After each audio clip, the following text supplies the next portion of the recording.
क्या हाल है आपके। और आप सबको रक्षाबंधन की बहुत बहुत बधाई।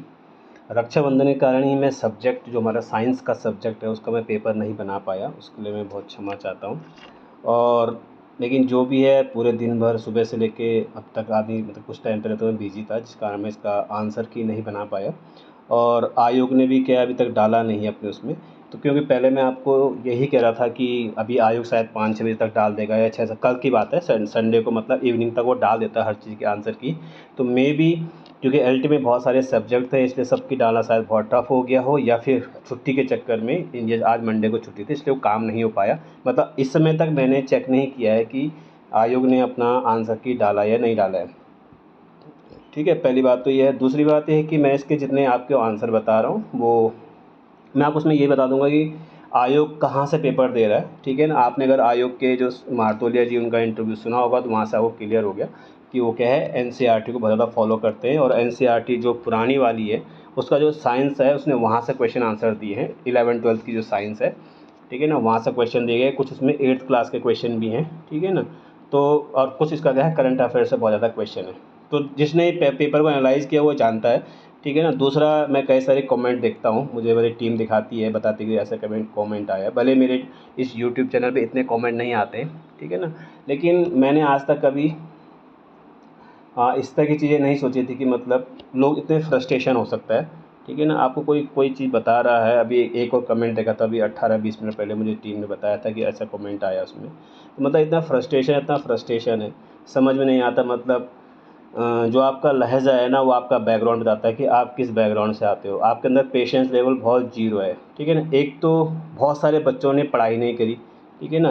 आप क्या 40 क्वेश्चन भी क्रॉस नहीं कर पा रहे हो, ठीक है ना। पेपर टफ़ आया, ठीक है, मानते हैं पेपर काफ़ी टफ़ आया, बहुत मतलब ऐसा नहीं बिल्कुल हल्का टफ़ आया, बहुत टफ़ आया, ठीक है ना। मैं ये नहीं कह रहा टफ़ नहीं आया, लेकिन इतना फ्रस्ट्रेट होने की आवश्यकता नहीं। आपने पढ़ाई नहीं करी, एचएनबी गढ़वाल और कुमाऊं विश्वविद्यालय की किताबों से पढ़ के, जो आप 1 महीने पहले किताब लेके पढ़ते हो, बीएससी एमएससी करके बैठे हैं बहुत सारे लोग, बहुत लोगों ने अच्छी जगह से किया हो तो उनके कमेंट देखते हैं, उनके कॉल भी आते हैं, उन्हें पता है पेपर का लेवल बहुत हाई है। लेकिन जो ढंग से पढ़ाई करते हैं, सिंसियरली पढ़ाई करते हैं, ठीक है। आपको क्या लगा था अमीबा पैरामीशियम पूछेगा पेपर में, ठीक है ना। तो सिंपल सी बात है कि पेपर टफ है, ठीक है, लेकिन ना फ्रस्ट्रेट होने की ज़रूरत नहीं है, ठीक है ना। कि आप किसी को भी बिना ये जाने कि कौन आपसे बड़ा है कौन छोटा है आप कुछ भी कहते हो, या आपके बैकग्राउंड को दिखाता है आप कहाँ से आते हैं। इसलिए हम ज़्यादा रिएक्ट करना छोड़ दिया है, ठीक है ना, क्योंकि जवाब देना तो सबको ही आता है, ठीक है ना, ऐसा कुछ नहीं है। और दूसरी ये है कि आप नहीं पढ़ पाए या आप नहीं कर पाए, इसमें हमारा कोई कसूर नहीं है। जिसका पेपर है, जिसका सिलेक्शन होना, उनका नाम भी पेपर में आएगा, चाहे वो 47 नंबर पे आए, चाहे वो 50 नंबर पे आए, चाहे वो आपका 60 नंबर पे आए, चाहे 70 मार्क्स पे आए। जिनके नंबर आने हैं उनके नंबर आएंगे। और बाकी आप देखना बहुत सारे बच्चे ऐसे भी होंगे जो 65 क्रॉस कर रहे होंगे, बहुत सारे बच्चे ऐसे होंगे जो 40 पे अटक गए होंगे। और इसमें बीच में एक दो बात मैं आपको और बताऊँगा। खैर, जो असामयिक तत्व उनको आप किनारे करते हुए हम आगे बढ़ते हैं, और मैं सीधा आपको क्या है इसके आंसर बताना शुरू करता हूँ। जितना मेरा कोशिश रहेगा मैं आपको बता सकूँ इसमें कि इसका आंसर लगभग ऐसा क्यों आएगा। तो 51 क्वेश्चन देते हैं। Ion exchange capacity in ion exchanger depends on, ये किस पे डिपेंड करता है, ठीक है। द नंबर, ये डिपेंड करता है the number of function group present per unit weight of the substance. तो पर यूनिट वेट जो होता है उसके सब्सटेंस पे डिपेंड करता है। तो इसका जो आंसर होगा वो डी होगा answer, both C B and C. B क्या है, 60 solution use the total number of icon active group, ठीक है ना। ये जो फॉर्मेटिंग जो ये फॉर्मिंग ग्रुप होता है इसको एक्टिव ग्रुप कहते हैं, per unit weight of the exchanger. तो इसका बी और सी आंसर होगा, ठीक है ना। मैं आपको आंसर बता रहा हूँ तो आपको क्या है इसको अगर आपको मेंशन करना चाहते हैं, क्योंकि बहुत सारे विद्वान हैं वो करेंगे नहीं डर के मारे, ठीक है। कितने कम नंबर आते हैं, बहुत सारे ऐसे होंगे 5-6 नंबर भी नहीं आ रहे होंगे, बहुत सारे ऐसे होंगे जो कि 20-25 नंबर आ रहे होंगे, बहुत सारे ऐसे मैक्सिमम ऐसे नज़र आ रहा है मुझे, खासकर जो यूट्यूब पे कमेंट करते हैं वो 10-12 से ऊपर नहीं जा पा रहे हैं, वो भी हैं कि नहीं पता नहीं है, ठीक है। जो ज़्यादा नेगेटिव कमेंट करते हैं, जिनको लगता है कि चीज़ें बहुत आसान है, ठीक है। उत्तराखंड ग्रुप सी और एलटी में बहुत फ़र्क है, चीज़ों को समझो, ठीक है ना। ऐसे हल्के में नहीं चलेगा। आप देख ही रहो आयोग ने पैटर्न चेंज किया, उसमें लिखा हो भी है, और आयोग कई बार अपने उसमें कहता भी है। अगला क्वेश्चन है when the national birth day celebrate in India. Answer आएगा नेशनल बर्थ डे 5 जनवरी को मनाया जाता है। तो इसमें कुछ ज़्यादा डिटेल में जाने की ज़रूरत नहीं है, 5 जनवरी इसका आंसर है। Choose the correct matches pair in the following and answer the using code given by. इसमें क्या है, बेसिकली क्या है, इसके बारे में बात की है। जैसे ये 2RT के बारे में, ठीक है, मोस्ट प्रोबेबल वेलोसिटी के बारे में, एवरेज वेलोसिटी और रूट मीन स्क्वायर के बारे में। तो इसमें बेसिकली उसने बराबर फॉर्मूला बताया था कि उसने कहा जो सही मैच नहीं है इसमें, तो ठीक है। तो जो मोस्ट प्रोबेबल वेलोसिटी होता है उसका जो फॉर्मूला होता है वो क्या होता है, वो होता है √2RTM, ठीक है, 2RTM होता है। तो इसमें इसने जो पेपर में दिया है कि इसने √2RTM अपॉन M कर दिया, तो ये क्या है, करेक्ट, मतलब इनकरेक्ट है, ठीक है ना। बाकी इसमें क्या दोनों सही सही मिला रखे हैं इसमें, यानी एवरेज वेलोसिटी का जो फॉर्मूला होता है वो बिल्कुल सही है, √8ART अपॉन M होता है, और जो रूट मीन स्क्वायर का होता है वो 3RT अपॉन M होता है इसमें, ठीक है। इसमें जो R होता है वो किसको डिनोट करता है, आर्ट इज द, ठीक है, एक कांस्टेंट को दिखाता है। और दूसरा क्या है, T टेम्परेचर दिखाता है, M जो होता है molar mass of the gas का होता है, ठीक है ना। तो ये क्या है, इसको दिखाता है, गैस जो R होता है वो गैस कांस्टेंट को दिखाता है, T जो किसको दिखाता है, टेम्परेचर को दिखाता है, और molar mass of the gas को दिखाता है कौन, हमारा M, ठीक है, M जो दिखाता है इसमें। तो इसको क्या होता है, अंडर रूट नहीं होना चाहता इसको। अब यहाँ पर मैच द फॉलोइंग आंसर क्या है, वो कह रहा है, ठीक है, choose the corrective match pair. तो उसने करेक्टिव मैच बताने, इसमें करेक्टिव मैच क्या है, पहला वाला करेक्टिव मैच नहीं, बाकी दूसरा तीसरा करेक्टिव मैच है, इसलिए इसका आंसर बी होगा, ठीक है ना। 53 है मेरे हिसाब से, हाँ 53 क्वेश्चन। अब मैंने आपको बताया था कि मेरे पास जो पेपर बच्चे ने भेजा वो क्या उल्टे में चलता है, तो 51, 52, 53 3 क्वेश्चन हमने कर लिए। अब हम इसमें आएंगे क्वेश्चन इसने बड़े बड़े दे रखे हैं, इसलिए क्या है, हर बार मुझे एक एक क्वेश्चन में ऊपर नीचे आना पड़ रहा है। 54 क्वेश्चन है, नेक्स्ट 54 क्वेश्चन है इसके बारे में, which type of eggs are found in insect and other arthropods. तो आंसर आएगा इसमें, ठीक है, तो इसमें आंसर आएगा सेंट्रोलिथिकल आएगा। सेंट्रोलिथिकल क्या होता है, ये by fertilization in fusion of gametes, ठीक है, मतलब किससे बनते हैं, फ्यूजन ऑफ गैमीट्स से बनते हैं, इसलिए उसका नाम इसका, इसमें माइक्रोलिथिकस भी आता है, इसमें माइक्रोलिथिकस भी आता है, एंड सेंट्रोलिथिकल जो होते हैं वो क्या है, बाई फर्टिलाइजेशन से क्या होते हैं, इसमें क्या होता है, एक्स आर फाउंड होते हैं, इंसेक्ट इन अदर ऑर्थोपोडा, ठीक है। इंसेक्ट ऑर्थोपोडा के बारे में पूछा है, विच टाइप ऑफ एग्स, कीट वाले ऑर्थोपोडा किस प्रकार के अंडे पाए जाते हैं, तो केंद्र पीत की पाए जाते हैं, यानी सेंट्रोलिथिक पाए जाते हैं या सेंट्रोलिथिकल पाए जाते हैं, ठीक है। अगला 55 क्वेश्चन है, रीजन असर्शन वाला क्वेश्चन है, तो इसको भी देख लेते हैं। Give the flow two statement 1 labelled assertion reason at 30 degree centigrade pH of pure water is less than 7, ठीक है ना। तो जो 30 डिग्री सेल्सियस होता है, ठीक है, इसमें जो pH होता है किसी वाटर का वो कितना होता है, 6.92 होता है, ठीक है ना। अगर इसमें हम क्या 25 डिग्री ले, जो इसमें 30 डिग्री दिया, 25 डिग्री ले, तो इसमें क्या है 7 होता है, और इसी को अगर हम 40 डिग्री लें तो इसमें क्या है 6.77 होता है। तो आप इसमें देख रहे हो, अगर 30 डिग्री पे 6.92 है, 30 डिग्री पे 40 डिग्री पे 6.77 जा रहा है, लेकिन 25 डिग्री पे 7 जा रहा है, यानी कि न्यूट्रल हो जा रहा है, ठीक है ना। तो जो पहला स्टेटमेंट है मतलब एसर्शन है कि 30 degree Celsius pH is pure is water than water in less than 7, तो लेस देन 7 ये बिल्कुल ठीक स्टेटमेंट है। रीजन क्यों है, with increase in temperature dissociation of water increase, ठीक है ना। तो इसमें दूसरा स्टेटमेंट है विद इंक्रीज टेम्परेचर बढ़ने से क्या होता है, तापमान में वृद्धि के साथ पानी का वियोजन बढ़ता जाता है, डिसोसिएशन बढ़ जाता है। तो लेकिन क्या temperature increase degree of dissociation increases, hence the concentration of a hydrogen ion, ठीक है ना। इसलिए क्या होता है, जो increases and therefore pH value is decrease, इसलिए pH वैल्यू क्या है, डिक्रीज होती है। तो इसमें जो हमारा आंसर आएगा 55 का, वो आएगा हमारा इसमें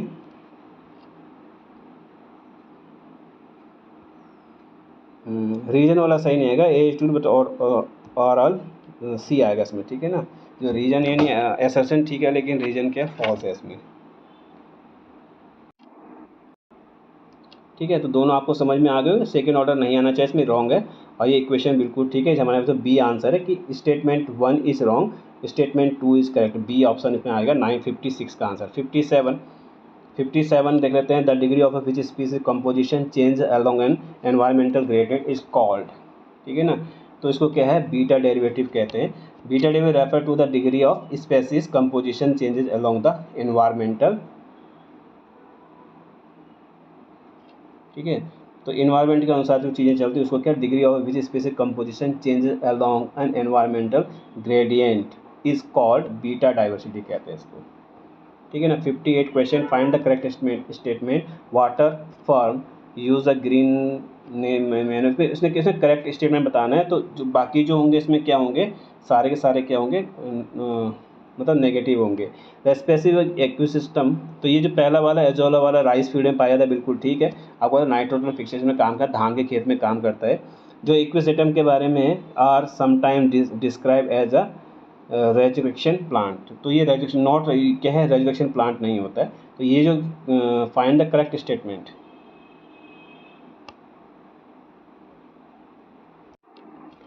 ठीक है दोस्तों। तो आपको इसमें क्या वैल्यू दिखाई दे रही है, और वैल्यू इसमें यही है कि जो इसमें बताया गया है, मुझे लगता है वीडियो रुका या कुछ हुआ। तो इसमें क्या करना है, इसमें जो मैंने बताया था आपको फार्मूला होता है, फार्मूले में क्या होता है, हमें एस ई और इसमें डैश करके एक बराबर लिखना पड़ता है, S upon under root N आता है इसमें, ठीक है। तो अंडर रूट एन की जो वैल्यू आएगी इसमें, उसको क्या करेंगे, हम मेंशन करेंगे इसमें, ठीक है। तो हमारी जो वैल्यू आएगी इसमें क्या है, ए आंसर आएगा हमारा इसमें, ठीक है। मतलब जो हमारे यहाँ 5.4 दे रखा है, उसके नीचे हम अंडर रूट 100 करेंगे, 10 वैल्यू हो जाएगी और हमारा ए आंसर आ जाएगा इसमें, ठीक है। ये थोड़ा सा टफ क्वेश्चन था और मैक्सिमम लोगों ने इस क्वेश्चन को छोड़ा होगा, क्योंकि स्टैंडर्ड एरर फार्मूला नॉर्मली नहीं पढ़ा जाता है या पढ़ते नहीं बच्चे, ठीक है ना, क्योंकि वो बहुत पुराना टाइम पीरियड का है। दूसरा इसमें choose the incorrect pairing, incorrect pairing बताना है इसमें, ठीक है। तो इनकरेक्ट पेयरिंग में क्या आएगा, जो ये ऑल फैक्ट्री 1 ये बिल्कुल ठीक है, ऑप्टिक भी ठीक है, 2 में आता है, और जो हमारा ये ट्रोक्लेरा है वो 3rd में आता है, जबकि 3rd में नहीं आता, ये 4th में आता है। और जो ये ऑक्यूलोमीटर होता है, ऑक्यूलोमीटर ये पूरा बॉडी के पार्ट के बारे में है, जो अंदर से हमारी चीज़ें रहती हैं उनके बारे में। तो ये जो बी है, बी आंसर इसमें क्या रॉन्ग है, क्योंकि उसने क्या बोला है, ये हमारे क्रेनियल नर्व ऑफ मैमल्स के बारे में है पेयरिंग। तो पेयर के रूप में होता है कि फर्स्ट में क्या आएगा, सेकंड में क्या आएगा, थर्ड में क्या आएगा, ठीक है ना, इसलिए ये आगे पीछे इसमें एक चीज़ को और एक और जो हमारा ये स्पाइनल एक्सरी होता है, ये हमारा क्या है 6 में आता है। यहाँ इसने क्या है 5 और 6 में दे रखा है, इसमें इसने 10 और 11 में दे रखा है स्पाइनल, जबकि ये क्या है 6 में आता है, ठीक है ना। तो इसमें थोड़ा सा डाउट है मुझे, मतलब इस क्वेश्चन में आप चैलेंज कर सकते हैं, चैलेंज ये कर सकते हैं कि डी ऑप्शन भी इसमें क्या है रॉन्ग हो रहा है। तो वो कह रहा है कि चूज़ द इनकरेक्ट पेयरिंग बताना। तो इनकरेक्ट पेयरिंग 2 हो रहे हैं, एक बी तो बिल्कुल ठीक है, बी रॉन्ग है। बी में क्या आता है, इनका जो नंबर होता है 4 होता है, और इसका क्या है 3rd होता है, यानी जो ऑक्यूलोमीटर होता है ये इसका 3rd नंबर होता है, और जो ये ट्रोक्लेरा होता है ये क्या है, इसका जो नंबर होता है 4 होता है, ठीक है ना। लेकिन यहाँ पर क्या 3rd और 4 उसमें उल्टा दे रखा है, इसलिए क्या है ये रॉन्ग पेयरिंग हो जाएगा इसमें, ठीक है। अगला जो क्वेश्चन है 62 वाला, 62 क्वेश्चन देखते हैं। विच of the following pair is not correctly matched. तो ये NO3 नेगेटिव हार्ड बेस और सॉफ्ट बेस का है, तो उसमें करेक्टली मैच नहीं है। तो जो NO3 होता है वो हार्ड बेस होता है, बिल्कुल ठीक है। जो CO होता है वो क्या है, सॉफ्ट बेस होता है, बिल्कुल ठीक है। Ca2 positive soft base, soft acid नहीं, ये हार्ड एसिड होता है, तो ये आंसर है इसका, ठीक है। 62 का क्या हो जाएगा हमारा, सी आंसर हो जाएगा, 62 का सी हो जाएगा आंसर, ठीक है। 63 undergraduate student botany found a vascular ring spot like a target board, ठीक है। टारगेट बोर्ड किसमें पाया, तो इसमें बीमारी का नाम बताना। अगर आपने डिजीज़ पढ़ी होंगी तो हिसाब से आपके आंसर हो जाएंगे। तो 63 का जो आंसर आएगा हमारा क्या आएगा इसमें, 63 का आंसर डी आएगा इसमें। इसको अल्टरनेरिया ब्रेसिया कहते हैं इसमें, ठीक है। तो इसका ये डिजीज़ का नाम आएगा। इसे ये ब्लाइट लोग भी कहते हैं इसको, है ना, ब्लाइट लोग में भी आता है ये रोग, ठीक है ना। अब आएगा हमारा जो अगला क्वेश्चन है, ये अच्छा क्वेश्चन है थोड़ा सा, 64 question. Choose the correct option regarding a lampeter planaria के बारे में। तो इसका ब्रुक लैम्पेटर क्या है, फिक्स के बारे में आएगा इसमें। Choose the correct option regarding a lampeter planaria, तो ये क्या है, यह ब्रुक लैम्प्रे है, तो ये बिल्कुल ब्रुक लैम्प्रे होगी, ठीक। 64 का आंसर बी आएगा। 65 वो ये कह रहा है इसमें जो डायग्राम है उनको सही से पहचानो। तो डायग्राम में जो चीज़ें आएंगी इसमें, तो इसमें जो फर्स्ट वाला क्या है, डिक्टोस्टील के बारे में है, ठीक है। फर्स्ट वाला क्या है, डिक्टोस्टील है। और जो सेकंड है जिसमें इस तरह के चीज है, ये क्या है, एक्टोस्टील है, ACTACTOSTL एक्सक्लूसिव। और थर्ड वाला इतना क्लियर नहीं हुआ मुझे, लेकिन फोर्थ वाला क्या है, एक्टिनोस्टील होता है। तो उसके अनुसार जो उसने इसमें सीक्वेंस दी है एक्टिनोस्टील, उसके हिसाब से ए आंसर आएगा, डिक्टोस्टील, एटोस्टील और एक्टिनोस्टील। ठीक है, तो ये ए आंसर आ जाएगा इसका हमारा, बिल्कुल करेक्ट आंसर है, क्योंकि थर्ड वाला अपना भी अंडरस्टूड उसमें आ जाएगा। 60, 63, 64, 65 भी हमारा हो गया। ठीक है, अब आते हैं हम 66 में। What is the correct decreasing order acidic strength of the following compounds? 66। तो इसमें जो करेक्ट सीक्वेंस जो होगी इसमें, सबसे पहले हमारा थर्ड आएगा इसमें, फिर आएगा इसमें सेकंड, फिर आएगा इसमें फोर्थ, और फर्स्ट एक सेकंड है, क्योंकि इसमें चेंजेज होंगे उसके अनुसार सबसे पहले जो हमारी पोजीशन आएगी वो आएगा फर्स्ट। ठीक है ना, फर्स्ट के बाद सेकेंड है, क्योंकि पहले यहाँ गया हमारा COOH, फिर हम CH3 जोड़ेंगे तो इसमें जोड़ेंगे, सेकेंड थर्ड ये आएगा, मतलब थर्ड वाला हमारा सेकेंड में आएगा, फिर सेकेंड वाला थर्ड में जाएगा, लास्ट में फोर्थ रहेगा इसमें। तो उसके अनुसार इसका आंसर क्या होगा, डी होगा। ये इसकी बिल्कुल करेक्ट सीक्वेंस है। ठीक है ना, क्या होगा इसका आंसर, डी। अब आएंगे हम 67 क्वेश्चन पे। 67 क्वेश्चन, कॉमन ईडेबल वीट क्या होगा। अब जैसे एलो हेक्सोप्लॉइड है, एलो ट्रेप्लॉइड है, या ऑटो पॉलीप्लॉइड है। ठीक है ना, ये जो नाम दे रखे हैं, 3 नाम आजकल हम जो खाते हैं ना, पास्ता, ज्वार, मेज़, ओट्स, ठीक है ना, इन सब चीज़ों को लेकर उसने क्वेश्चन पूछा है। और जो हमारा ये कॉमर्शियल वाला सेक्शन था, मतलब इम्पोर्टेंट कॉमर्शियल एग्रीकल्चर सेक्शन में इसने आपके सिलेबस में दिया था, उसके अनुसार क्या है, वहाँ से क्वेश्चन पूछा गया। तो कॉमन ईडेबल वीट हमारा क्या है, ट्राइसोमिक है। ठीक है, इसमें बहुत से लोग ट्रिटिकम सेटावियम यानी गेहूँ जो होता है उसके बारे में बात करेंगे, लेकिन ये सारे के सारे जो 3 हैं ये भी गेहूँ से ही बनते हैं। लेकिन जो कॉमन ईडेबल होता है, नॉर्मली पास्ता, दुनिया हर बार पास्ता नहीं खाती, ज़्यादा रोटी खाती है, इसमें ट्रीसियम है, इसमें क्या है, ट्राइसियम का आंसर आएगा इसमें। ठीक है, ट्रिसोमिक जो हमारा पहला है, एक जो एकाध सूत्री होता है उसके बारे में आएगा हमारा आंसर। ठीक है ना, तो 67 का आंसर हमारा क्या आ जाएगा, ए आ जाएगा। आगे बढ़ते हैं। To which of the following phyla the Aristotle lantern in the characteristic, मतलब जो अरस्तु है, अरस्तु ने किस को लालटेन, किस संघ का अरस्तु को लालटेन अभिलक्षण कहा गया है। ठीक है, तो बेसिकली क्या है, उसने किसके बारे में कहा है अरस्तु ने। तो हमारा 68 क्वेश्चन है, 68 क्वेश्चन का आंसर आएगा हमारा इकाइनोडर्मेटा। तो आंसर आएगा हमारा इकाइनोडर्मेटा। 68 का आंसर क्या आएगा, इकाइनोडर्मेटा आएगा। ठीक है, 68, 68 अब 69 होगा। ठीक है, तो फ्रेश वाटर एल्गी के बारे में, फ्रेश वाटर एल्गी क्या होता है उसके बारे में। फ्रेश वाटर एल्गी बैक्टोफेरम के बारे में, तो इसकी जो स्टेज आएगी ये हमारी क्या है, थर्ड वाली स्टेज आएगी, सी आंसर आएगा इसको। ठीक है, इसको कहेंगे हम कैंट्रेशिया अवस्था कहेंगे इसको। इसमें क्या है, वहाँ से अवस्था जिसमें क्या बैक्टीरिया उसमें आकार के 3 रूप यानी ट्राइमॉर्फिक हो जाता है, तो उसको क्या कहते हैं हम, ये इसमें थोड़ा क्लियर नहीं दिख रहा, लेकिन हिंदी में सही लिखा है, कैंट्रेशिया अवस्था कहते हैं, कैंट्रेशिया स्टेज कहते हैं इसको। 69 का क्या होगा, सी आंसर होगा हमारा। अब आएगा 70 का आंसर आएगा। 70 में बोला कि इसकी स्टेजेस सही से बताओ इसमें, तो इसमें थोड़ा सा मुझे कन्फ्यूजन है, इसलिए मैं इस क्वेश्चन का आंसर क्लियर नहीं बता सकता हूँ।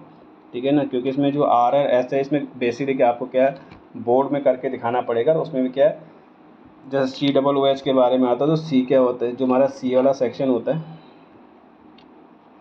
ठीक है, इसमें क्या है, अलग अलग बॉन्ड जुड़ते रहते हैं इसमें, जैसे एक बॉन्ड यहाँ से जुड़ेगा तो एक इसमें यहाँ से भी जुड़ जाता है, फिर यहाँ से एक जुड़ जाता है, यहाँ से H जुड़ जाता है इसके साथ। ठीक है, इस तरह से चीज़ें जुड़ती रहती है, तो ऐसे में राइट और लेफ्ट घूमता है। ठीक है ना, लेकिन मैं इतना क्लियर नहीं हूँ अभी, क्योंकि मैं बहुत जल्दी बना रहा हूँ, क्योंकि आज त्यौहार है और अभी भी रात भर तक अभी बिजी रहेंगे, तो इसमें मैंने थोड़ा सा टाइम निकाला है 25-30 मिनट का, जिससे मैं आपके ये डाउट्स क्लियर कर सकूँ और आप थोड़ा क्लियर हो सके कि भाई कितने नंबर हमारे आ सकते हैं। ठीक है, तो इसलिए थोड़ा सा मैं इसके लिए क्षमा चाहूँगा इस क्वेश्चन के लिए, 70 क्वेश्चन के लिए। आगे बढ़ते हैं हम 71 क्वेश्चन के लिए, pollen kit insect pollination plant is compound के बारे में। ठीक है, तो ये ऑयल एंड कैरोटोनाइट्स के बारे में। टेल और कैरोटोनाइट्स क्या कहता है, इन कीट परागित पौधों में पाया जाने वाला पोलन कीट किससे निर्मित होता है, इसी से निर्मित होता है। 71 का ए आ जाएगा हमारा आंसर। ठीक है, 71 के बाद हम जाएंगे इसमें 72 क्वेश्चन में, ये फिशेस के बारे में। तो उसने ये पूछा हुआ, इस क्वेश्चन का बेसिक मीनिंग यही है कि जो डायग्राम दिखा देगा इसमें कि 2 type of tail found in fish. तो 2 टाइप ऑफ टेल किस में पाई जाती है, बस इसने ये क्वेश्चन पूछा है कि या मतलब जो हमारी फर्स्ट टेल है किस में पाई जाती है, सेकंड वाली टेल भी किस में पाई जाती है, उसके बारे में इसने क्वेश्चन पूछा। क्वेश्चन बहुत बड़े बड़े हैं, इसलिए आपको क्वेश्चन थोड़ा ऊपर नीचे देखने पड़े इसमें, वैसे हो नहीं पा रहा है जैसे हम लोग करते हैं, इसे थोड़ा छोटा कर देते हैं। ठीक है, फिर आपको क्लियर दिखाई दे। तो वैसे अगर पेपर तो होगा, पेपर से आप देख सकते हो इसमें। ठीक है, तो इसमें होलोकैफिली की बात आता है इसमें, तो इसका जो हमारा बेसिक बी आएगा, बी आंसर आएगा इसमें। ठीक है ना, पॉलिप ट्रेसर और क्या है, स्प्रिगनी फॉर्मिस का नाम आएगा इसमें, जिसके अंदर क्या पाया जाता है, ये चीज़ें पाई जाती हैं। नॉर्मली जो गोल्ड फिश होती है उसके बारे में बात कर रहा है। ठीक है ना, पॉलीपेट्रस और साइप्रो, क्योंकि इसमें एक गोल्डन के साथ साथ इसमें क्या है, ब्लू करके भी कुछ आता है, वो मुझे नाम नहीं मिला, इसलिए मैं उसका आंसर नहीं दे रहा आपको। तो इसका आंसर हमारा क्या आएगा, बी आंसर आएगा इसका। ठीक है, बी आंसर। अगला क्वेश्चन पढ़ते हैं, 73 क्वेश्चन, 72 हो गया, 73 क्वेश्चन पूछा गया है। तो 73 क्वेश्चन में आएगा हमारा, इसका आएगा प्रोटीन इन द टेल आएगा इसमें। The phases particular require about 150 molecule ATP penetrate the bacterial cell wall and membrane. These ATP molecules are stored in, ये स्टोर कहाँ होता है, तो ये क्या है, बेसिकली क्या है, फेज ऑफ टेल पीसेज में जब। ठीक है, तो प्रोटीन इन द टेल यहाँ पर यानी विपोजित पुच्छ भाग में क्या स्टोर होता है हमेशा ATP। 73 क्वेश्चन। अब आएगा 74 question. Following are two statement assertion reason के बारे में, न्यू क्लिनिकल डिस्कवर्ड के बारे में। तो 74 का जो आंसर आएगा हमारा वो आएगा सी, ए इज़ करेक्ट और बी आर इनकरेक्ट। ठीक है ना, क्योंकि जो ए इज़ करेक्ट, नियोप्लिना की खोज लैम्पचे ने की थी, हैं, लैम्पचे नाम के एक वैज्ञानिक उन्होंने की थी। तो उसने क्या कवच के बारे में बात की, एक ही कवच, ठीक है, उसके बारे में, और गोनोडक्ट के रूप में पाई जाती है, तो उसके बारे में बात की। उसने ये कहा कि 1852 में खोजा गया न्यूक्लिक जीवित खाद्य मोलस्का, ये बिल्कुल सही कहानी है इसमें। एक जीवित मोलस्का के लिए कवच की अनुपस्थिति को एक आद्य लक्षण माना जाता है। तो उसमें क्या है, कवच अनुपस्थित नहीं होता, कवच पाया जाता है, इसलिए आद्य लक्षण नहीं है। लेकिन इसको अगर दूसरे सेंस में लेगा कि हाँ आद्य मतलब प्राचीन काल का नेक्स्ट है, absence of a cell in considered a primitive feature for a living mollusc form. तो मे भी इस वाले सेक्शन को रीजन को वो सही माने, लेकिन ऐसा कुछ नहीं है। ठीक है ना, क्योंकि 52 में खोज की, इसलिए खोज की कि रीजन क्या है कि उसमें क्या आद्य लक्षण नहीं माना था, ये तो कोई कॉज नहीं है, इसलिए ओनली क्या है, ए इज करेक्ट, बी और आर इज इनकरेक्ट हमारा आंसर आएगा। 75 के बारे में देखते हैं, पॉपुलर वेराइटी कार्ड पील यानी गोल्डन रेड, ये किसकी, मतलब ये कौन से मुर्गे हैं जो आजकल बहुत सारे मुर्गे, उत्तराखंड में कड़कनाथ बहुत ज़्यादा मेजर में चलता है, उसने पहला ऑप्शन कड़कनाथ दिया है, लेकिन ये असील की प्रजाति है। ठीक है ना, ये जो मुर्गा है, टीकर, कागर, रेजा, ये सब किसकी प्रजाति हैं, असील नामक, असील, ठीक है, असील नामक मुर्गे की प्रजाति है। कड़कनाथ उसने ऑप्शन इसलिए दिया, आपको पता है कि आजकल बहुत सारे लोगों ने ये बकरवाल ऐसे करके कुछ खुला है, नॉनवेज जो लोग खाते हैं, तो वहाँ पर दुकानों में देखा गया है, तो वहाँ से उसने क्वेश्चन पूछा, क्योंकि आजकल जो हमारे ग्रामीण क्षेत्रों के लोग हैं वो इस तरह की पोल्ट्री फार्मिंग कर रहे हैं। 76 क्वेश्चन कहते हैं, 76 क्वेश्चन, इसमें मैच द फॉलोइंग के बारे में, साइकस के वेलविटिका के बारे में है, पाइनस के बारे में है, और जिंगिगो के बारे में। तो ये आप लोग पढ़ लें इसमें क्या क्या लिखा हुआ है। 76 पे तो वीडियो बहुत लंबा हो जाएगा। 76 हमारा क्या आएगा इसमें, डी आंसर आएगा, जो बिल्कुल सही में, फर्स्ट का डी, सेकंड का सी, थर्ड का बी और फोर्थ का ए। तो फोर्थ का जिंगिगो क्या है, उसका ए लिविंग फॉसिल आ जाएगा इसमें, और थर्ड जो है उसका क्या आ जाएगा हमारा, थर्ड का हमारा बी आ जाएगा, dwarf suit and long. Pinus में वैसे ड्वार्फ सूट लॉन्ग सूट पाए जाते हैं, तो बिल्कुल सही है हमारा आंसर इसमें। ठीक है, 76 का डी आंसर आ जाएगा। अब आते हैं 77, consider following stain reciprocal of viscosity. अब इसका यानी सुनना उसके विस्कोसिटी के बारे में, तो विस्कोसिटी 77 का हमारा क्या आएगा, ए आंसर आएगा इसमें। ठीक है, ए मतलब 1 और 2 आ से सांद्रता का व्युत्क्रम तरलता होता है, बिल्कुल सही है। रेसिप्रोकल ऑफ विस्कोसिटी फ्लूइडिटी तरलता होता है, दाब घटने से सांद्रता बढ़ती है। ठीक है ना। अब जो प्रेशर होता है वैसे बेसिकली क्या है, नॉर्मल प्रेशर का कभी क्या है फ़र्क नहीं पड़ता, ये कभी प्रभाव नहीं पड़ता है। लेकिन आपने हमारा जो ये एलपीजी होता है उसमें देखा ना, प्रेशर रहता है उसमें, विस्कोसिटी एकदम से गैस ऊपर आती है उसमें, यानी प्रेशर अगर बढ़ जाता है, ठीक है ना, प्रेशर की मात्रा का तो विस्कोसिटी क्या हो जाती है एकदम से। उसमें correct statement by using the code, correct statement कौन सा, फर्स्ट है करेक्ट स्टेटमेंट, थर्ड तो बिल्कुल नहीं है, क्योंकि थर्ड की जो इसकी जो सान्यता होती है वो अलग होती है, ये वाला केजीएम में नापते हैं, न्यूटन में नापते हैं इसको, ठीक है ना। तो न्यूटन का जो उसमें न्यूटन ऐसे कुछ, न्यूटन स्क्वायर ऐसा कुछ आता है उसमें, केजीएम में नहीं नापते हैं, इसलिए क्या थर्ड वाला रॉन्ग है, फर्स्ट और सेकेंड हम आंसर करेंगे इसमें,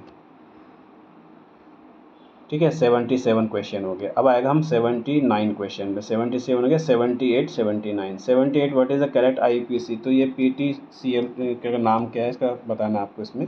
इसका सी आएगा हमारा टेट्रामीन डाइक्लोरोप्लेटिनम, ये भी आएगा इसमें, ठीक है। देखो यहाँ पर दो जगह डाइक्लोरो सेकेंड और सेकेंड का रखा है, यहाँ क्या है फोर्थ और सेकेंड का रखा है, इसलिए सी वाला इसका बिल्कुल करेक्ट आंसर होगा, ठीक है ना। ये IUPAC नाम पढ़ने आपको, वहाँ से आपका क्लियर हो जाएगा, आप से नेट भी सर्च कर सकते हो, आपको मिल जाएगा इसका आंसर, ठीक है। 79 का select the appropriate set of vitamin which play important role in metabolic pathway coenzyme, तो उसने ये बताना कि कौन कौन से इंपॉर्टेंट, तो हमारा सी आएगा, B2 B5 और B6 सबसे ज़्यादा इंपॉर्टेंट होते हैं, जो क्या आते हैं कोएंजाइम के रूप में महत्वपूर्ण होते हैं, तो सी आंसर आएगा हमारा 79 का। 80 क्वेश्चन है, 80 question, which of the following statement is incorrect, incorrect बताना है इसमें कि मानव शरीर में कॉपर कितना विल्सन रोग हो जाता है, तो इसमें जो excess of iodine human body causes गठिया रोग जो होता है यूरिक एसिड बढ़ने से होता है, ठीक है ना, गठिया रोग क्या आयोडीन की अधिकता से नहीं होता है, ठीक है। तो सी आंसर आएगा, 80 का क्या आ जाएगा, सी आ जाएगा हमारा आंसर। आगे बढ़ते हैं, 80 के बाद आएगा हमारा 81, 81 से करते हैं। मोनोक्लोनल एंटीबॉडीज़ के बारे में, useful in the treatment of tumour are prepared by, तो ये होता है हाइब्रिडोमा द्वारा क्या है प्रिपेयर किया जाता है, इसमें और भी बहुत सारी चीज़ें हैं इसमें, लेकिन आपको यहाँ पर हाइब्रिडोमा आपको आंसर करना है। और हाइब्रिडोमा एक प्रकार की बीटा सेल होती हैं जो ह्यूमन में पाई जाती हैं, तो ट्यूमर में बीटा सेल क्या होता है आपकी खराब हो जाता है, हाइब्रिडोमा उसमें क्या करता है prepare by monoclonal antibody useful to treatment of tumour, तो किससे बनाई जाती है, हाइब्रिडोमा से बनाई जाती है, ठीक है, उसमें बीटा सेल काम करती हैं। 82 क्वेश्चन है, which of the following statement false, false कौन सा है इसमें, तो false statement is B, teak wood is obtain from shorea robusta, ठीक है, टू वुड क्या है सोरिया रोबस्टा से प्राप्त नहीं होता है, ये टेक्टोना ग्रैंडिस से प्राप्त किया जाता है, ठीक है, टेक्टोना ग्रैंडिस से प्राप्त किया जाता है। 83 क्वेश्चन है, इसमें आपको सीक्वेंस में सही लगाना है, ठीक है, उम्मीद आपको समझ में आ रहा होगा, छोटा तो नहीं हो कुछ, इसमें क्या है 82 का बी आंसर होगा और 81 का क्या होगा बी आंसर हो, दोनों का बी आंसर आएगा इसमें। अब हम आएंगे इसमें 83 क्वेश्चन में, 83 क्वेश्चन में सीक्वेंस बतानी है ऑर्डर की, सही सीक्वेंस क्या आएगा इसमें, RI RBR RCI, RI RBR ए आंसर आएगा इसका, ठीक है ना, RCI RF, ठीक है ना। क्या है cause size of halogen atomic increases होता है down a group in the periodic table, इसीलिए क्या है ये सीक्वेंस आती है, क्यों आती है, मतलब RI RBR और RCL, ठीक है ना, ये सीक्वेंस क्यों आती है, क्योंकि साइज ऑफ जो हेलोजन्स होते हैं atom increase down and grown and group in the periodic table which decrease the strength of the CX bond, ठीक है ना। तो electronegativity of the halogen atom को क्या करता है डिक्रीज करता है, इसलिए क्या इसमें क्या RI RBR और RCL RF इसमें सीक्वेंस रहेगी। करेक्ट सीक्वेंस बताने थे हमने, करेक्ट सीक्वेंस बता दी, ए आंसर आएगा। हाइड्रोथोर्स in plant are responsible for work, हाइड्रोथोर्स प्लांट में किसके काम आते हैं, तो आंसर आएगा हाइड्रोथोर्स जो काम आएंगे वो किस में काम आएंगे हमारे, बेसिकली आंसर हो जाएगा इसमें ये ग्लूटेशन के काम आते हैं। ग्लूटेशन क्या होता है, which is the release water droplets from the leaves in surface of margin, ठीक है, यानी ग्लूटेशन या बिंदु स्राव क्या होता है, ग्लूटेशन क्या होता है, which is the release water droplet from the leaf surface और मार्जिन, ठीक है ना। इसको क्या ग्लूटेशन हाइड्रोथोर्स of plant in plants are responsible for which work, तो ग्लूटेशन के लिए आवश्यक होते हैं। 85 क्वेश्चन है, cumulative frequency curve is called, तो क्यूमुलेटिव फ्रीक्वेंसी के ओगिव कहते हैं, क्यूमुलेटिव फ्रीक्वेंसी को कहते हैं ओगिव, ये कर्व होता है, इट क्या कहता है, it's a graph that show the distract in represented the running total of frequency to help and understand the distribution of data. तो ये क्या, इसको क्या कहते हैं, ओगिव कहते हैं। क्यूमुलेटिव फ्रीक्वेंसी कर्व के बारे में बता रहे हैं, it is a graph that show the distract, it represent the running total of frequency and help to understand the distribution of data. तो उसको क्या है, ओगिव कहते हैं हम। ये इसकी डेफिनेशन। 85 क्वेश्चन हो गए, 15 क्वेश्चन रह गए और 86 क्वेश्चन। 86 इसमें synthetic detergent are the short of following compound. Synthetic detergent किसका होता है, ये एल्कलिक सल्फेट का होता है, ठीक है। सिंथेटिक डिटर्जेंट किसके होते हैं, एल्कलिक सल्फेट के होते हैं। तो डी आंसर आएगा इसमें, ठीक है। बेसिकली क्या होता है, सिंथेटिक डिटर्जेंट की लॉन्ग चेन बेंजीन क्या होते हैं, सल्फ्रिक एसिड होता है। लॉन्ग चेन एल्कलिक हाइड्रोजन सल्फेट होते हैं, तो एल्कलिक सल्फेट कहलाएगा इसमें, ठीक है। एल्कलिक हैलाइड्स नहीं आएगा इसमें।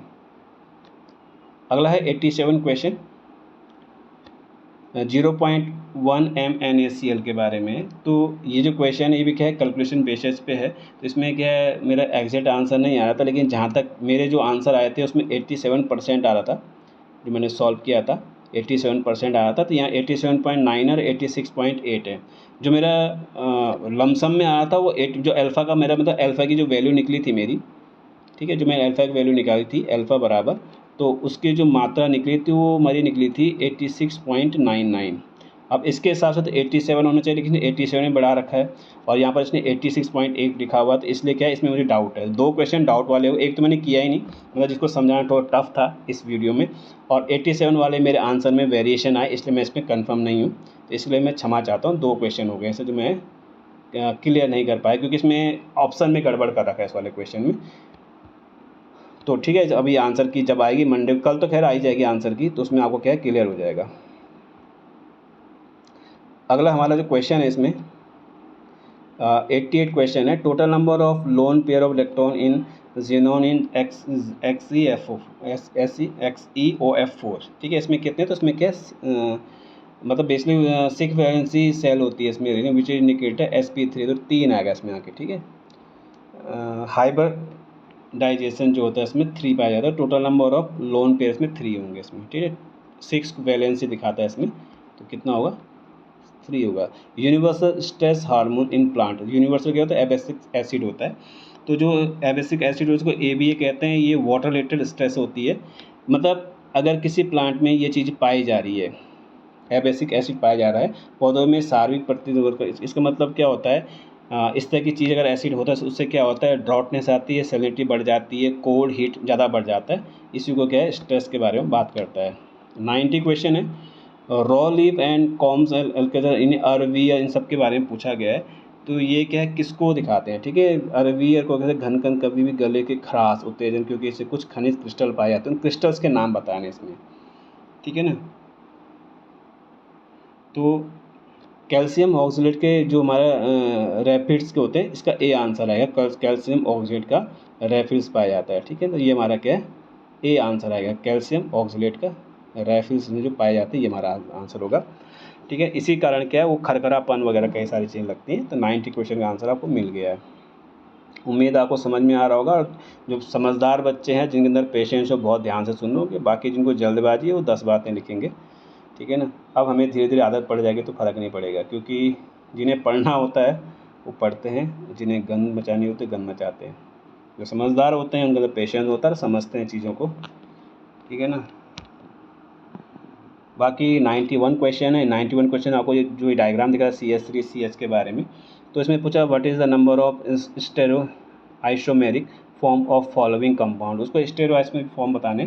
तो इसमें क्या है, बेसिकली 4 पाई जाती है इसमें, ठीक है। लेकिन तब तक है जब तक कि अनसिमेट्रिक, जब से unsymmetrical molecule it will be have 2 number of isomers होते हैं। इसमें 2 क्या होता है, उसमें स्क्वायर में आता है, इसलिए 4 आ जाता है इसमें आंसर हमारा, ठीक है। तो आंसर 4 आएगा इसका। Extreme example of polymorphism are represented by which of the following. तो जो पॉलीमॉर्फिज्म का सबसे बड़े एग्जाम्पल क्या होता है, तो हमारा जो आएगा इसमें सिफोनोपोरा पाया जाएगा, ठीक है। सिफोनोपोरा और हाई डिग्री ऑफ पॉलीमॉर्फिज्म पाया जाता है सिफोनोपोरा में, ठीक है। इसका ए आंसर, इसका क्या है, बी आंसर है। 92 का बी आंसर है, 91 का ए आंसर है। 93 इन विच ऑफ वाटर एग्जिट 269 के टेम्परेचर एंड 4.8 पास्कल प्रेशर। तो इसका जो आंसर आएगा डी आएगा, solid ice and liquid water in equilibrium. ठीक है ना, ये हमारा आंसर आएगा इसमें।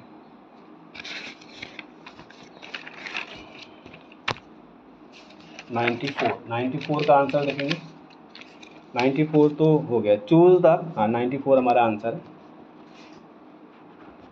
Choose the correct option indicating the geographical region, geographical region harbouring lung fishes के बारे में। तो इसका जो सीधा सा आंसर है पैलेटेटिक, नियरेटिक एंड इथोपियन होता है इसमें। ठीक है, ये आंसर आएगा। इसमें जो मतलब जो और चीज़ें पाई जाती हैं, इसमें ऑस्ट्रेलियन भी आता है, लेकिन ऑस्ट्रेलियन के साथ आपको क्या है, पैलेटेटिक होना बहुत ज़रूरी है। पैलेटिक जो लंग्स फिशेज होती हैं उनका क्या है, एक ग्रुप है, उसके हिसाब से क्या है इस ऑप्शन के इंडिकेट करेंगे। ये जो जियोग्राफिकल रीजन है, ठीक है ना, तो ये जो रीजन है तीनों वाला, ये एक साथ पाया जाता है, इसलिए हमारा इसका आंसर ये आएगा। ठीक है, 94 का ये। बाकी देखते हैं, आयोग बहुत सारी चीज़ों में चेंज कर सकता है, तो उसमें हम ज़्यादा कुछ नहीं बोल सकते। ठीक है, ये हमारी मेहनत है कि हमें जो चीज़ें बताई गई हैं, जो चीज़ें पढ़ी हैं, उस हिसाब से आपको आंसर बता रहा हूँ। ठीक है, क्योंकि आयोग क्या है, निश्चित है 2-3 क्वेश्चन में चेंजेस भी करेगा इसमें। बाकी 95 क्वेश्चन है, which of the following reaction. ठीक है, ये भी मैंने नहीं किया। 3 क्वेश्चन है, जो मैं 3 क्वेश्चन मतलब एक में तो मुझे डाउट है आंसर में, 2 क्वेश्चन हो गए। एक पहला, इससे पहले वाला क्वेश्चन था शायद 57 कोई क्वेश्चन था या 67, याद नहीं मुझे। पीछे मैंने बताया था कि मुझे इसका आंसर नहीं समझ में आया, और बिल्कुल सेम ऐसा इसमें भी है, मुझे एक क्वेश्चन ही समझ में नहीं आ रहा, मतलब एमिनो सॉल्वेंट के बारे में, क्योंकि एमिनो सॉल्वेंट ने क्या क्रिस्टलाइज फॉर्म में रखा है, कैटलिस्ट फॉर्म में रखा है इसने। इसके बाद जो रिजल्ट आएगा उसके हिसाब से, तो मैंने ये सारी क्वेश्चन सॉल्व नहीं करी। हो सकता है मैंने थोड़ा आलस कर दिया हो, लेकिन नहीं किया, इसमें इस क्वेश्चन छोड़ रहा हूँ। ठीक है ना, तो बाकी क्वेश्चन आप उससे देख लेना। 96 क्वेश्चन देखते हैं। Select the correct statement among the given option. तो इसका जो आंसर आएगा 96 का, वो बी आएगा। जो ये एपॉइस यानी कुल होती है, वो मतलब परागणी पुष्प पाए जाते हैं। Flower are seen in Apocynaceae. ठीक है, एपोकाइनेसिया में पाए जाते हैं, तो इसका आंसर हमारा बी होगा 96 का। 97 क्वेश्चन देखते हैं। अभी ऊपर खिसकेगा नहीं, इसको ऐसे खिसकाना पड़ेगा। 97 question, the general character body individual into body divisible into head, mantle, foot, visceral mass is diagnostic to which of the following. तो हमारा 97 का जो आंसर आएगा वो सी आएगा, यानी मोलस का हमारा आंसर आएगा। ठीक है ना, तो मोलस का हमारा आंसर हो जाएगा 97। 98 क्वेश्चन में चलते हैं। 98, how many number of a single orbit. इसमें तो नंबर पूछा है इसमें, तो आंसर आएगा इसका 98 का हमारा ए आना चाहिए आंसर 5। ठीक है ना, इसमें 5 है, काउंट करने पड़ेंगे और आपको 5 मिल जाएंगे इसमें। और 99 का, विच of the following set of micro nutrients of plant growth. तो जो बहुत ही इंपॉर्टेंट है वो कौन कौन से, नहीं हमारा क्या MN होता है, CU होता है, B होता है, ZN हमेशा प्लांट पे रहता है, इसलिए आपको ZN वाला तुरंत कर लेना चाहिए आंसर। ठीक है, सिंपल सा क्वेश्चन था ये। According the nature foetal membrane taking part into the formation of placenta, which of the following is found in human being. ठीक है, ह्यूमन बीइंग में कौन सा पाया जाता है, तो ह्यूमन बीइंग में ये कोरियोनिक प्लेसेंटा पाया जाता है। ठीक है, हमारा सी आंसर आएगा इसमें। तो ठीक है, केवल 2 क्वेश्चन को लेके 50 में से मैंने 2 क्वेश्चन आपको नहीं बताए, तो 48 क्वेश्चन को लेके चलते हैं। अब इन 48 क्वेश्चन के हिसाब से, ठीक है, लास्ट बात करता हूँ, इन 48 क्वेश्चन के हिसाब से आपके कितने सही हो रहे हैं, आप ये चेक कर लेना, क्रॉस चेक कर लेना। ठीक है ना, और लास्ट बात जो बताना चाहता हूँ मैं आपको, जो LT साइंस वाले हैं उनका सिलेक्शन टोटल डिपेंड पड़ता है CDP पे। जिसका CDP वाला सेक्शन अच्छा हो रखा होगा, क्योंकि एक बंदे ने ये भी लिखा था उसमें कि CDP 40 लिखा हुआ, 40 कैसे हो जाएगा, तो भाई पढ़ना पड़ेगा। जिसने पढ़ा होगा CDP उसके 40 आ भी रहे हैं, और 2 स्टूडेंट मुझे मिल चुके हैं साइंस वाले, मेरे स्टूडेंट हैं। ठीक है ना, उन्होंने लास्ट टाइम मुझसे पढ़ा था, पिछले 1 साल से कॉन्टैक्ट में नहीं है। ठीक है ना, उन्होंने मुझसे पढ़ा था, तो उनके क्या है उसमें 38-39 क्वेश्चन मतलब बिल्कुल सही है। तो मतलब ये लगाओ 38-39 है। अगर यहाँ से भी क्या है 15-16 क्वेश्चन ठीक ठाक कर लेते हैं, और जिस हिसाब से LT साइंस के बच्चों का एक फीडबैक आ रहा है, उसके अनुसार उन्हें ये लग रहा है कि अगर हमारे क्या है मतलब 45 से 50 या 55 तक भी आ जाएँ तो बहुत हैं। तो मैं आपको सीधे से बता दे रहा हूँ कि जिस बच्चे ने LT साइंस में अगर उसने अपने इस पेपर में 35, यानी अगर CDP में उसने क्या 35 अच्छे से कर लिए होंगे, तो प्लस अगर यहाँ पर वो 20 क्वेश्चन भी करता है 50 में से सही, बहुत छांट कर अच्छे बहुत ध्यान से अगर पढ़ता और अच्छा स्टूडेंट होगा साइंस का, है ना, एक दिन पढ़ने वाला नहीं होगा या एग्ज़ाम आने में पढ़ने वाला नहीं होगा, और जो फालतू की बातें करता है ऐसा करने वाला को चीज़ों को समझेगा, तो निश्चित है क्या वो इस तरह से रहेगा इसमें, ठीक है ना। तो 35 और 20 लगाओ, 30 अभी 50 5 55, तो 55 प्लस नंबर पे आपका सिलेक्शन आराम से हो जाएगा, ठीक है ना। 55 60 62 63 आराम से सिलेक्शन हो जाएगा। निश्चित है पेपर की जो कट ऑफ जाएगी नीचे जाएगी, 100% है, ठीक है ना। मैंने 60 बताया, 60 वाले सेफ़ हैं, लेकिन उससे नीचे भी क्या है कट ऑफ रह सकती है, क्योंकि नंबर ऑफ स्टूडेंट जो जिन्होंने फॉर्म भरा है इसमें लगभग 6000 या 7000 के आसपास है जिन्होंने क्या है LT साइंस के लिए पेपर भरा है, ठीक है। बाकी सारे अगले पेपर में देखते हैं। तब तक के लिए जय हिंद, जय भारत, जय उत्तराखंड। और व्यवस्थित होकर पढ़ाई करें, अपनी पढ़ाई पे ध्यान दें बजाय किसी को और को जज करने के।